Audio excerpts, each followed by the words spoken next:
Assalamu alaikum wa rahmatullahi wa barakatuh. Kansubire muri bulungi.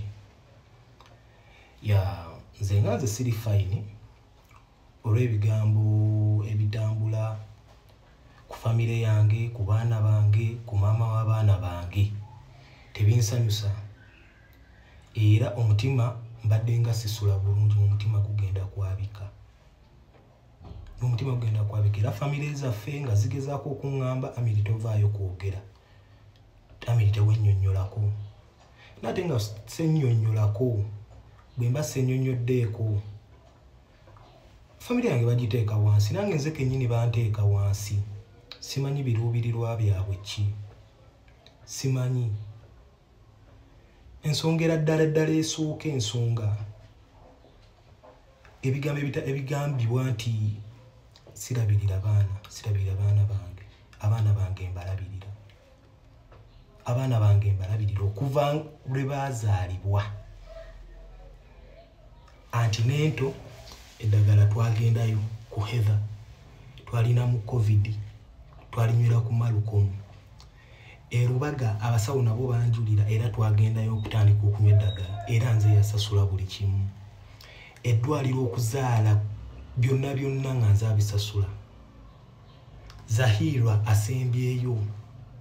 Buli kimu nze abadde nga asasula okuva ku Antinento. Zahira bamuzaalira Kibuli.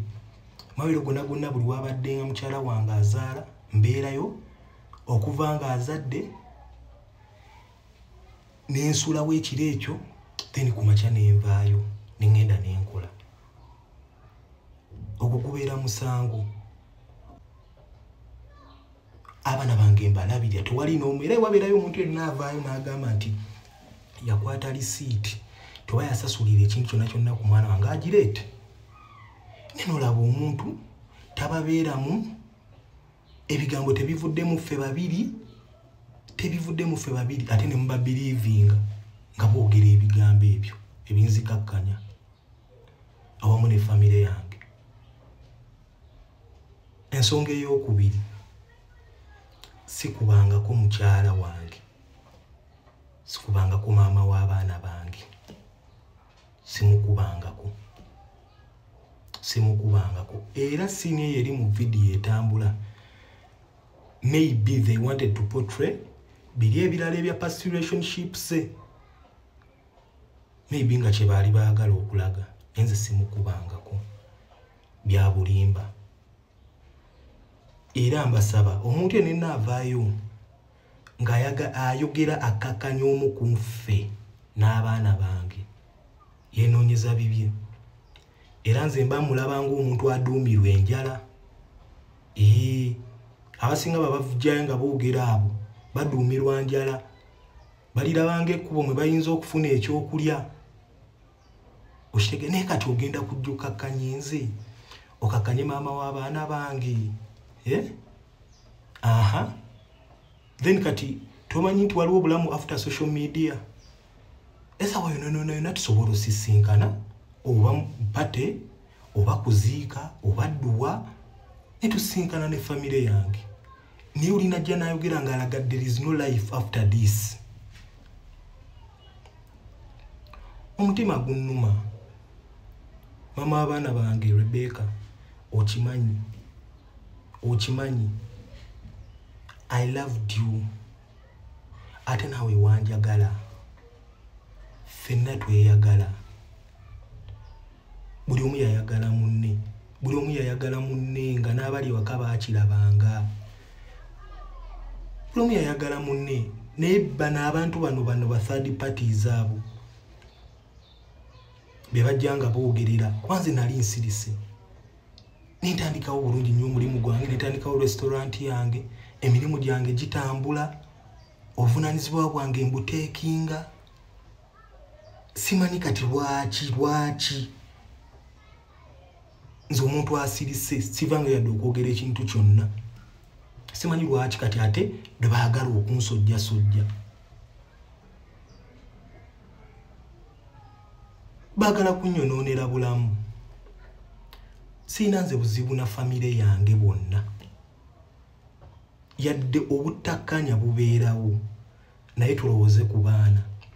tulowooze ku baana tuve mu bino ono yankola kino ono yakola kiri si birungi tulowooze ku baana kuba abaana bajja kubeerawo olubeerera era bagenda kulaba ebintu bino era baana bange nze nkyogera wano mu kamera maama mmwe namwagala era naye yanjagala ensobi za buntu kyonna kyembanga namusobya ansonyiwe kuba nange era kyonna kyabanga yansobya namusonyiwa ku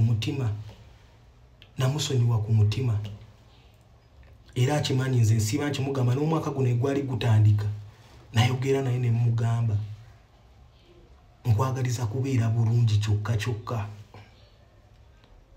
sikwagaliza kintu kyonna kibi akimanyi asobola obbajjirayo message n'azibalaga nga twogera nakimugamba nkwagaliza birungi buli kimu kyokola ennyimba zo zivuge buli wamu konsati yo okoleyo ne konsati